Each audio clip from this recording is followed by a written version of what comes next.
Halo, kembali lagi bersama saya Abraham Etan di podcast Kenapa Rupanya. Masih di segmen Tuna Hukum, di mana saya akan menjawab pertanyaan tentang hukum yang mungkin absurd, tetapi sebenarnya tetap mengandung jawaban yang logis di dalamnya. Karena di episode kemarin ngebahas santet, ada seorang teman yang tidak ingin disebutkan namanya bertanya nggak jauh dari situ. Pertanyaannya adalah, apakah sumpah pocong diperbolehkan di pengadilan? Ya, lagi-lagi bisa dilihat pertanyaannya semakin absurd ya. Tapi nggak apa-apa, karena di mana ada pertanyaan, di situ ada jawaban. Kalau nggak bisa dijawab, jawab aja pakai kenapa rupanya. Nah, pertama-tama, apa sih itu sumpah pocong? Menurut KBBI, sumpah pocong adalah sumpah yang disertai tidur membujur ke utara menghadap kiblat di dalam masjid dan berpakaian kain kafan dipocong seperti mayat. Di Indonesia, sumpah memang diakui sebagai alat bukti dalam peradilan perdata. Alat bukti sumpah diatur dalam pasal 177 Jungto pasal 155 dan 156 HIR yang merupakan singkatan dari bahasa Belanda Herzien Indonesia Reglement. Maaf kalau boleh potong ngomongnya ya. Nah, dijelaskan di sana bahwa sumpah merupakan alat bukti yang paling akhir selain alat-alat bukti lainnya, yaitu alat bukti surat atau tulisan, saksi, persangkaan-persangkaan, dan pengakuan yang terdapat di pasal 164 HIR. Perlu diketahui, yang dimaksud sumpah dalam HIR berbeda dengan sumpah yang sering dijumpai dalam kehidupan sehari-hari. Arti sumpah dalam konteks peradilan perdata yaitu di mana sebelumnya ada keterangan yang diucapkan oleh salah satu pihak dan keterangan tersebut kemudian diperkuat dengan sumpah. Sumpah ini diucapkan di depan hakim yang mengadili perkara. Sumpah pocong sendiri yang kayaknya udah seperti yang kalian tebak, nggak dikenal dalam peradilan perdata.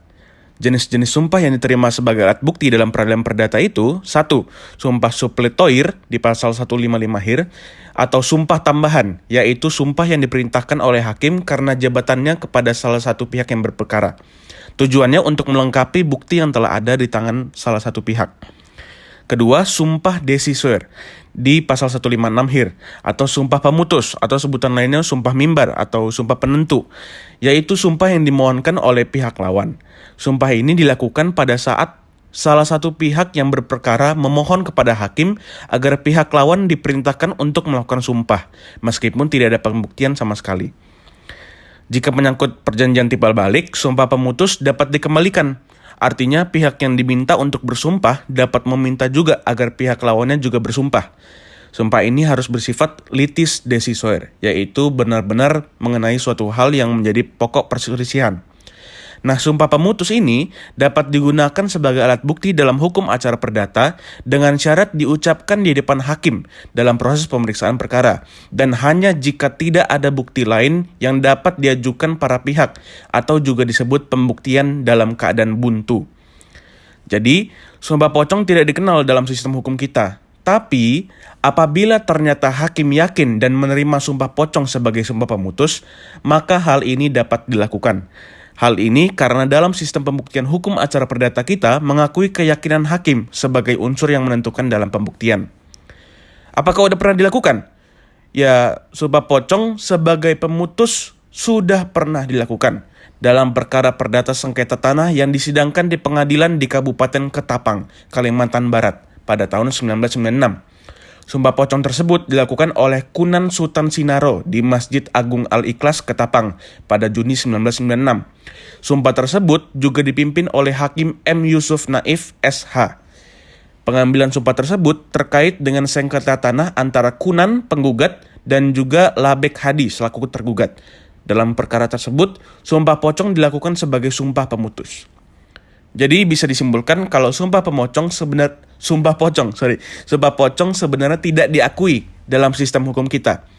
Namun, karena sistem hukum kita mengakui keyakinan hakim sebagai unsur yang menentukan pembuktian, maka ada kemungkinan sumpah pocong dilakukan jika 1.